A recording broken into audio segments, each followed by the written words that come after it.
নজর রাখবো পরবর্তী সংবাদে। বিধ্বংসী অগ্নিকাণ্ডে সর্বশান্ত হয়েছে এক পরিবার, এমনটাই জানা গেছে।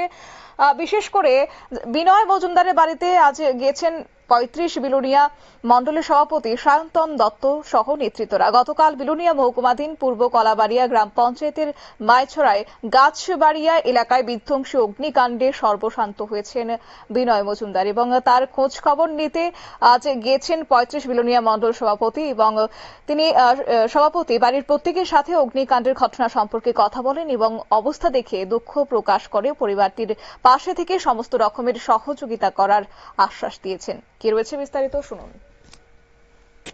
মাইছড়া পঞ্চায়েত অন্তর্গত ৪২ নম্বর বুথে বিনয় মজুমদারের বাড়ি ভয়াবহ অগ্নিকাণ্ডে ধ্বংস হয়ে যায় পুরোটাই। খুবই দুঃখজনক ব্যাপার। তাই খবর পেয়ে তড়িঘড়ি গতকাল আমাদের প্রধান বুথ প্রেসিডেন্ট সহ সবাই এসেছেন, ওনাদের কাছে সাহায্যের হাত বাড়িয়ে দিয়েছেন। আজকে আমি বিলোনিয়া মণ্ডলের নেতৃত্বদের নিয়ে এসেছি, সাথে প্রধান বুথ প্রেসিডেন্ট সবাই এসেছেন এবং এলাকাবাসী সকলেই আছেন। সকলেই মিলে ওনাদেরকে সাহায্য করার আশ্বাস দিয়েছি এবং আগামী দিন ওনার চলার পথে যদি যে কোনো ধরনের সাহায্যের প্রয়োজন হলে আমরা ভারতীয় জনতা পার্টি বিলোনিয়া মণ্ডল ওনার পাশে সবসময় থাকবো, এই আশ্বাস ওনাকে দিয়ে গেলাম। ধন্যবাদ।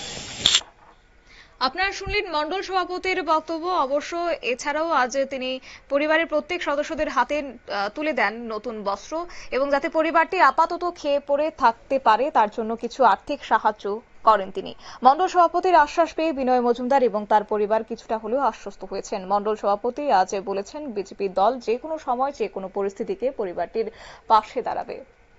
নিয়ে নিচ্ছি ছোট্ট একটি বিজ্ঞাপন বিরতি, সঙ্গে থাকুন।